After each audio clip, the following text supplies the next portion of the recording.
వాడిని ఒక్కడిని లవ్ చేసి వాడితో పాటు వాడి పిల్లల్ని కూడా మార్చాలని ట్రై చేసింది. ఇక రీసెంట్గా ఇంకొక కేసు మనం కలిపి డీల్ చేసాం కదా, ఈ మణికొండ కాలేజ్ది.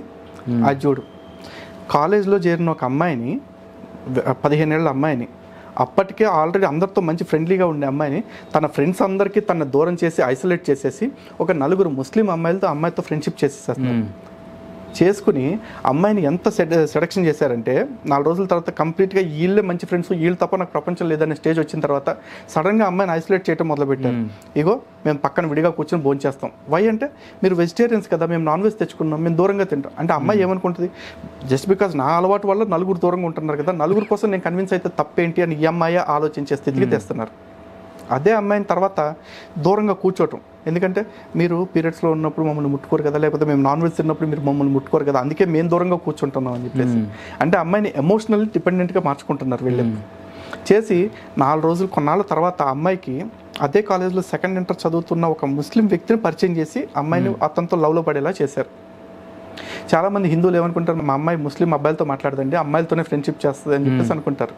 కానీ ఇక్కడ పాము ఆడదా మగదా మనకు సంబంధం లేదు, కరిస్తే విషం వచ్చిద్దా రాదా, ఇది ఒకటే చూసుకోవాలి లాజిక్ సింపుల్గా. ఈ 4 అమ్మాయిల్లో వీళ్ళు ఆడపిల్లలేగా, మరి ఏళ్లలో ఒక్కళ్ళు కూడా అందంగా లేరా?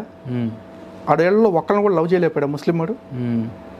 ఎందుకు ఈ అమ్మాయిని లవ్ చేశాడు ఆ 4 వదిలేసి? అంటే they know the target, they know what to achieve, they are dedicated.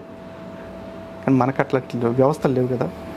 అంటే ఇక్కడ కేసెస్, ఒక ముస్లిం అబ్బాయి హిందూ అమ్మాయిని ఏ విధంగా ప్రేమ పేరుతోటి పెళ్లి చేసుకుని మతం మార్చడం, లేదా మతం మార్చి పెళ్లి చేసుకోవటం, ఇది జరుగుతుంది. అలాగే ముస్లిం ఆడపిల్లలు హిందూ అబ్బాయిల్ని ఏ విధంగా ప్రేమించి పెళ్లి చేసుకుని మతం మార్చడం, లేకపోతే బ్లాక్మెయిల్ చేసి మతం మార్పిడి చేయటం.